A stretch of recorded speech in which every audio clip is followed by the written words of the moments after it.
চিলাপথাৰত সাৰথী স্বেচ্ছাসেৱী সংস্থাৰ চতুৰ্থ বাৰ্ষিক সাধাৰণ অধিৱেশন সম্পন্ন। 4জন বিশিষ্ট ব্যক্তিক বঁটা প্ৰদানৰ লগতে সমাজৰ বিভিন্ন ক্ষেত্ৰত অৱদান আগবঢ়োৱা 19জন ব্যক্তিক জনোৱা হয় সম্বৰ্ধনা। ধেমাজি জিলাৰ চিলাপথাৰৰ অন্যতম স্বেচ্ছাসেৱী সংস্থা সাৰথীৰ চতুৰ্থ বাৰ্ষিক অধিৱেশন আজি চিলাপথাৰ ৰাজহুৱা প্ৰেক্ষাগৃহত অনুষ্ঠিত হয়। সদ্য প্ৰয়াত সাৰথীৰ উপদেষ্টা কুমুদ দত্তৰ প্ৰতিমূৰ্তিত মাল্যাৰ্পণ ও বন্তি প্ৰজ্বলন কৰি কাৰ্যসূচী শুভাৰম্ভ কৰা হয়। উক্ত অনুষ্ঠানত ডক্টৰ উত্তম দাসক সাৰথীৰ চিলাপথাৰ ৰত্ন বঁটা, ধেমাজি লেখিকা তথা কবি উষা বুঢ়াগোহাঁইক সাৰথী কবি বঁটা, নৃপেন বৰঠাকুৰক সাংস্কৃতিক ক্ষেত্ৰত আগবঢ়োৱা অৱদানৰ বাবে সাংস্কৃতিক বঁটা, অৱসৰপ্ৰাপ্ত শিক্ষক গোপাল চন্দ্ৰ দেৱক শৈক্ষিক বঁটা, মানপত্ৰ ও ফুলাম গামোচাৰে সম্বৰ্ধনা জনোৱা হয়। উক্ত অনুষ্ঠানতে সাৰথীৰ মুখপত্ৰ সাৰথী বাৰ্তা উন্মোচন কৰাৰ পিছত সমাজৰ বিভিন্ন ক্ষেত্ৰত অৱদান আগবঢ়োৱা 19জনকৈ ব্যক্তিক গামোচা, স্মাৰক ও মানপত্ৰৰে সম্বৰ্ধনা জনোৱা হয়।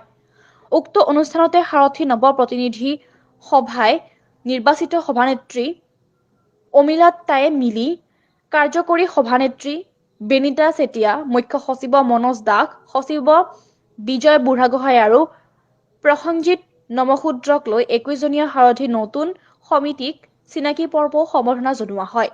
বিগত বছৰৰ দৰে এইবছৰো আমি সাৰথী স্বেচ্ছাসেৱী সংস্থাৰ চতুৰ্থ বাৰ্ষিক সাধাৰণ অধিৱেশন আমি আয়োজন কৰিছোঁ আৰু এই অধিৱেশনৰ লগত সংগতি ৰাখি আমি চিলাপথাৰৰ বিশিষ্ট ব্যক্তিসকলৰ 4জনকৈ ব্যক্তিক আমি সাৰথীৰ তৰফৰ পৰা বঁটা প্ৰদান কৰিছোঁ।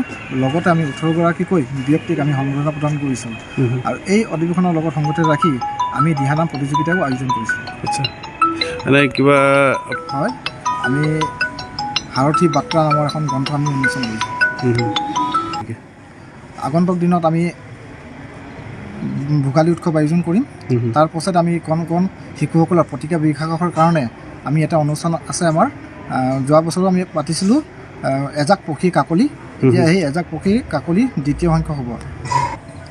আমি আজি বিশেষকৈ চিলাপথাৰ ৰত্ন ডক্টৰ উত্তম দাসক, দাপোন ভাষাৰ গৱেষক, দ্বিতীয়তে আমি সাৰথীৰ শৈক্ষিক বঁটা আমি গোপাল চন্দ্ৰ দেৱক, সাৰথী সাংস্কৃতিক বঁটা চিলাপথাৰৰ এজন সাংস্কৃতিক কৰ্মী নৃপেন বৰঠাকুৰ, সাৰথী কাব্যবন্ধু বঁটা আমি ধেমাজিৰ উষা বুঢ়াগোহাঁই বাইদেউক আমি বঁটা প্ৰদান কৰিছোঁ।